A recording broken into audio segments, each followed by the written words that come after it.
Sina itu atau Avicenna dikenal di barat, rajin baca Quran, paham tafsir juga, dan senang menggali sesuatu, ya senang eksperimen, dan beliau kemudian mengamati ayat-ayat Quran sampai dari situ memutuskan untuk belajar kedokteran.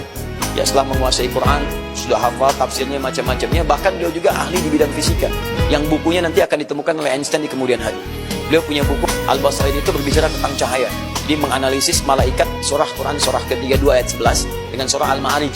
Di situ disebutkan malaikat naik turun ke bumi, ya satu harinya sama dengan 1000 tahun. Di jalan kemudian sedang berjalan-jalan, observasi menemukan bukunya Ibnu Sina. Ditemukanlah kitab Al-Basair itu. Ya sudah dengan terjemahan tentunya, dibaca, dipahami, jadi pintar. Hebat tuh. Baca buku orang Islam dengan tulis dengan cukup baik dan kuat, jadi pintar. Itu dikembangkan oleh beliau sampai ditemukan teori MC kuadrat I sama dengan MC kuadrat. Ini yang dikenal dengan teori relativitas.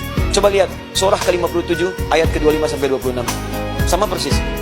Nah, Ibnu Sina kemudian merangkai eksperimen sampai beliau membuat kitab Asy-Syifa, kemudian Al-Qanun fit Tibb. Jadilah beliau analisis di bidang kedokteran. Sampai 16 tahun usianya jadi dokter spesialis. Itu kitabnya. Ada bagian yang secara fisik namanya Al-Qanun fit Tibb. Sampai sekarang jadi Kapitas Lekta di bidang kedokteran.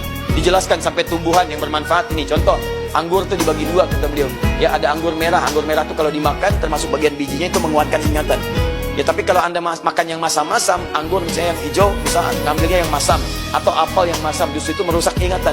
Digambarkan larinya kemana, pengaruhnya apa, kecut itu kemana dampaknya. Itu Ibnu Sina tuh, salah satunya. Nah, maksud saya, itu isyarat itu ditemukan ketika mengobservasi ini, ayat-ayat Quran. Disilahkan, antum jadi dokter yang kreatif. Observasi lagi, belajar lagi, tanamkan lagi, sampai menemukan hikmah paling dalam di balik penciptaan manusia. Silahkan. Dan ketika Anda mendapatkan itu, jadikan sebagai ibadah untuk berbakti kepada Allah dengan cara menggunakan profesi sesuai dengan ketentuan Allah.